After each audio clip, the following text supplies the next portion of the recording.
Welcome to my class. नमस्ते student. बच्चों, आज हम चैप्टर नंबर 20 पढ़ने जा रहे हैं, जिसका शीर्षक है उनको प्रणाम। उनको प्रणाम इस चैप्टर का ये सेशन नंबर 5वां है और यह एक कविता है जिसके कवि है कवि नागार्जुन। इसके पहले हमने अलग अलग 4 सेशन पढ़े हैं।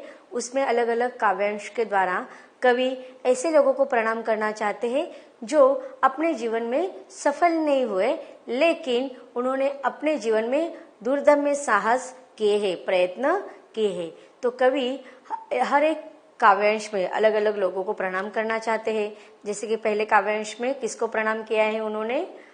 योद्धा को। फिर आगे उन्होंने नाविक को भी प्रणाम किया है।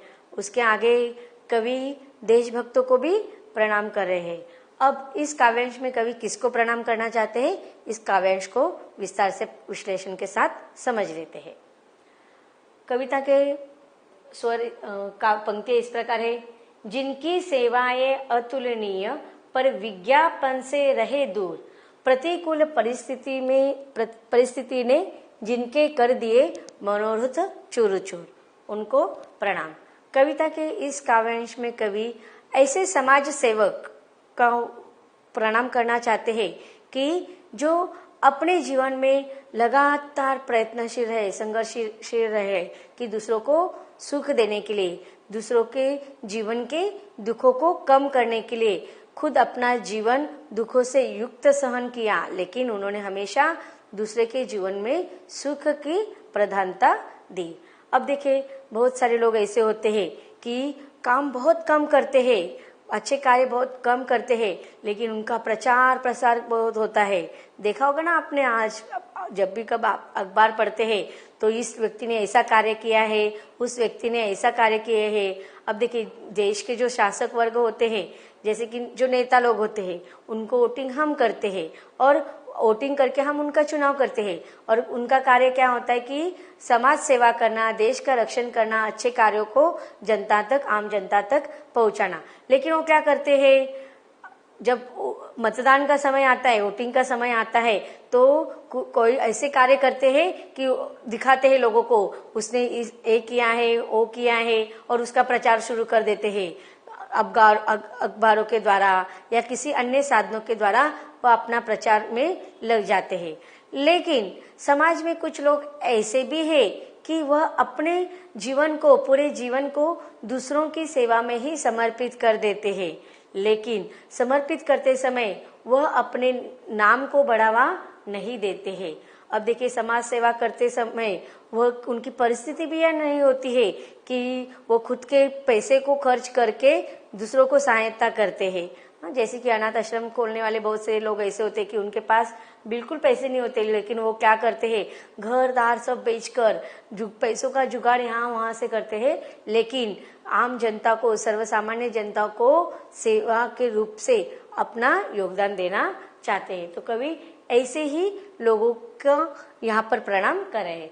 जिनकी सेवाएं अतुलनीय। अब अतुलनीय मतलब जिसकी तुलना नहीं की जा सकती, जिसका वर्णन नहीं किया जा सकता है। तो उनकी सेवा कैसे है उसको हम वर्णन भी नहीं कर सकते, उसकी तुलना भी नहीं कर सकते। तो ऐसे अतुलनीय सेवा कर जो मानव सेवा करना चाहते हैं, और ऐसे लोग पर विज्ञापन से रहे दूर। विज्ञापन मतलब पता है ना कि प्रसार करना। अब बहुत सारे लोग क्या होता है कि आत्म सुख के लिए ऐसे मानव सेवा करते हैं, समाज सेवा करते हैं, और कुछ लोग ऐसी सेवा करते बहुत कम है, लेकिन लोगों को बढ़ा चढ़ाकर बताते हैं, बहुत सारे अखबारों में जाहिरात दे देते हैं, विज्ञापन करवाते हैं कि जो संपर्क साधन होते हैं, कोई अखबारों के माध्यम से प्रचार करता है, विज्ञापन करता है, कोई टीवी में एडवर्टाइज देता है, कोई छोटे छोटे पैम्पलेट बनाते हैं, कोई रेडियो में अपने योगदान का प्रसार करते हैं। तो इस प्रकार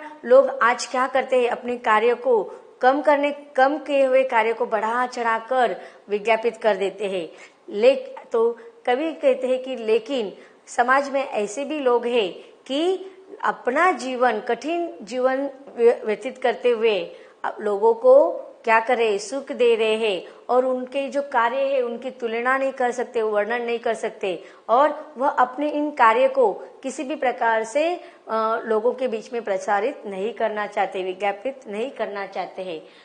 प्रतिकूल परिस्थिति में ने जिनके कर दिए हैं मनोरथ चूर चूर। मनोरथ का अर्थ क्या होता है? सपने।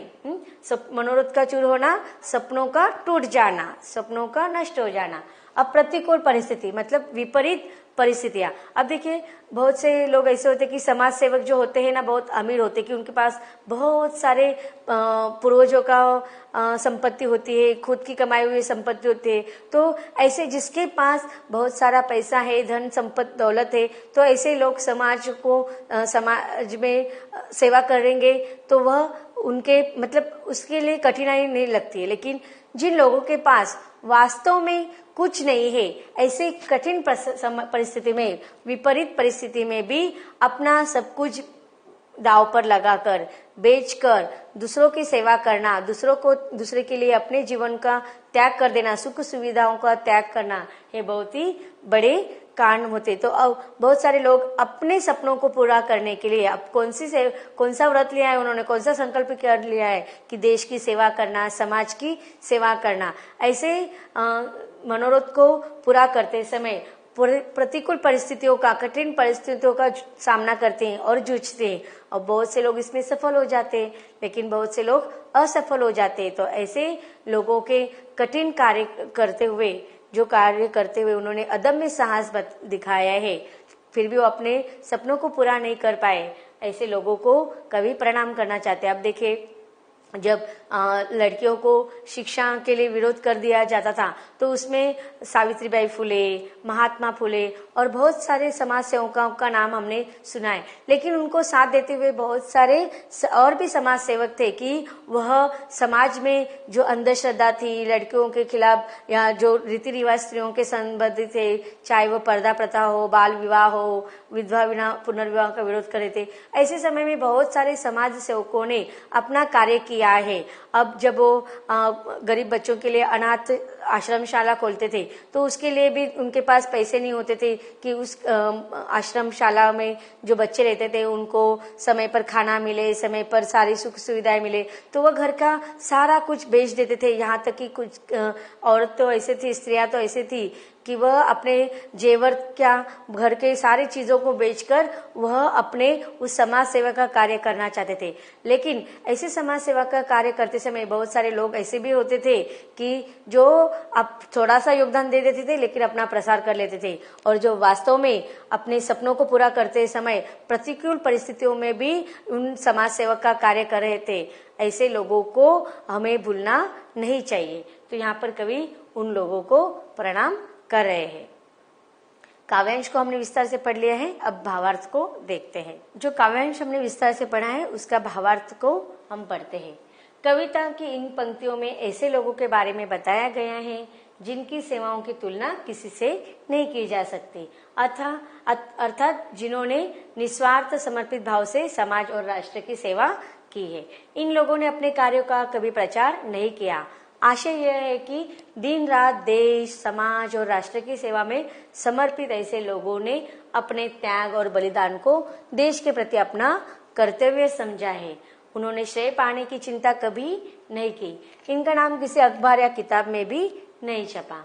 आज आप जानते होंगे कि कई लोग ऐसे होते हैं जो काम कम करते हैं और अपना प्रचार बढ़ा चढ़ाकर करते हैं। ऐसे लोगों को दुनिया जानने लगती है, पर ऐसे भी लोग होते हैं जो बहुत काम करने पर भी आत्म प्रचार से दूर रहते हैं। कवि ऐसे लोगों को आदर के साथ प्रणाम करते हैं। वह इन अनाम लोगों की सेवाओं को महत्वपूर्ण मानते हैं। राष्ट्र के निर्माण की नींव में इनकी सेवाओं का महत्वपूर्ण योगदान है। कार्य करते हुए ऐसी परिस्थितियां भी आती है कि किसी के सपने चूर-चूर हो जाए, लेकिन इससे सपनों का महत्व कम नहीं हो जाता। कवि उन लोगों के महत्व पर बार बार बल देते हैं जो मानवता और देश के सुखमय भविष्य के सपने देखते हैं और उसके लिए प्रयत्न करते हैं, भले ही वे उन सपनों को पूरा होने न देख सके। यदि कोई मनुष्य भविष्य के विषय में कोई अच्छा विचार देता है तो उस विचार पर उसके बाद भी अमल करने वाले लोग पैदा अर्थात निर्माण होते हैं और एक न एक दिन उसके विचारों को लेकर समाज आगे बढ़ता है। अब इन पंक्तियों में क्या विशेषता है उसको देखते हैं हम कि सफलता और सार्थकता, ये दो अलग अलग शब्द के बारे में यहाँ पर कवि हमें बताना चाहते हैं। अब जो सफलता जो होती है वो व्यक्तिगत होती है और सार्थकता जो होती है वह व्यक्तिगत या निजी नहीं होती, वह समाज से संबंधित होती है। तो यहाँ पर जो काव्यांश दिया गया है उसमें देखो लोग क्या करते हैं, अपने सफलता के बारे में नहीं बल्कि जीवन की सार्थकता पर विशेष जोर देते हैं। इसलिए कवि कहते हैं कि सफलता व्यक्तिगत या निजी हो सकती है पर सार्थकता कैसी होती है, सामाजिक होती है। वही कार्य या व्यक्ति सार्थक है जो समाज के भले के लिए हो। कविता के अंतिम अंश में कवि ने सार्थक प्रयासों का ही प्रणाम किया है। तो इस प्रकार जो लोग व्यक्तिगत या अपने स्वार्थ के लिए सफलता प्राप्त करते हुए जीवन जीते हैं उसको कवि कहते हैं कि प्रणाम नहीं करना चाहिए बल्कि अपने व्यक्तिगत या निजी सफलता को भूलकर सार्थकता किसे मानते हैं कि अपने जीवन का, अपने समाज के प्रति, अपने राष्ट्र के प्रति अपने कर्तव्य को क्या है और उस कर्तव्यों को निभाते हुए व्यक्ति अपने जीवन को सार्थक करता है, प्रयास करते हैं, अपने खुद के स्वार्थ के लिए नहीं बल्कि समाज के भलाई के लिए अपना जीवन समर्पित कर देते हैं। तो ऐसे सार्थक जीवन व्यतीत करने वाले ऐसे समाज सेवी के लिए कवि कहते हैं कि उनको भी प्रणाम। तो बच्चों इस प्रकार इस काव्यांश को हमने विस्तार से पढ़ लिया है। अब हम इस काव्यांश के, इस कविता के कवि के बारे में थोड़ी जानकारी हासिल कर लेते हैं। तो बच्चों अब हम थोड़ी कविता के कवि जो है नागार्जुन, उनके बारे में जानकारी हासिल कर देते हैं जो आपकी किताब के नीचे ही दिया गया है। नागार्जुन का जन्म 1911 में दरभंगा बिहार के तरोनी ग्राम में हुआ था। उनका असली नाम वैद्यनाथ मिश्र था। साहित्य समाज में उन्हें आदर देने के लिए बाबा नागार्जुन भी कहा जाता है। नागार्जुन हिंदी के एक बड़े व्यंग्यकार है।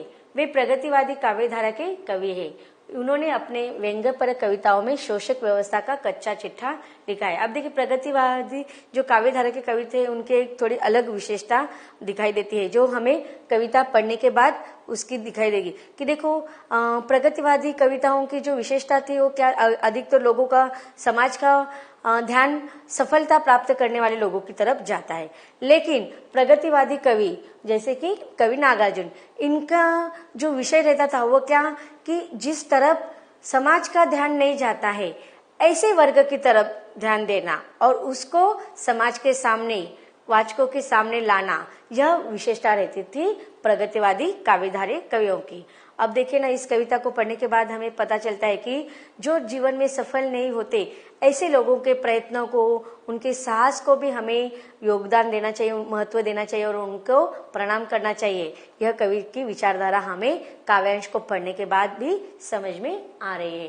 तो यह बहुत सारी कविताओं में उन्होंने व्यंग्यपरक कविताएं भी लिखी जिसमें शोषक व्यवस्था पर, शासक व्यवस्था पर भी उन्होंने व्यंग्य किया है। उनकी कविता में दलितों, शोषितों और उपेक्षितों के लिए गहरी सहानुभूति का भाव है। अपने भाव और अनुभव के विस्तार की ही तरह उनकी कविता में भाषा और छंद का भी व्यापक संसार है। इन कविता में उन्होंने तत्सम, तद्भव, देशशोध, आगत अर्थात विदेशी शब्दों का भी प्रयोग किया है। इसी प्रकार संस्कृत के छंदों से लेकर मुक्त छंद और छंद मुक्त छंदों का भी प्रयोग सफलतापूर्वक किया है। उन्होंने मैथिली, संस्कृत, बांग्ला, हिंदी भाषाओं में भी काव्य रचना की है। उन्होंने साहित्य के अनेक विधाओं में लेखन किया है। उपन्यास है रतिनाथ की चाची, बलचनामा, बाबा बटेश्वरनाथ, वरुण के बेटे आदि। हिंदी में प्रकाशित उनके प्रमुख काव्य संग्रह है युगधारा, पैसी पतराई आंखें, सतरंगे पंखों वाली, तालाब की मछलियां, हजार हजार बाहों वाली, पुरानी जुतियों का कोरस, तुमने कहा था, पका है यह कटहल, अपने खेत में आदि इनके प्रसिद्ध काव्य संग्रह है। इन्होंने मैथिली भाषा में भी अपने बहुत सारे साहित्य लिखे हैं, इसीलिए मैथिली भाषा में यह यात्री इस उपनाम से उन्होंने लिखा हुआ है। मैथिली में उनकी प्रसिद्ध कविता संग्रह है पत्रहीन नग्न गाछ। तो इस प्रकार जब हम कविता के कवि के बारे में पढ़ते तो हमें उस काव्य का आशय समझ में आता है। तो बच्चों इस प्रकार यह कविता यहीं पर खत्म होती है। धन्यवाद।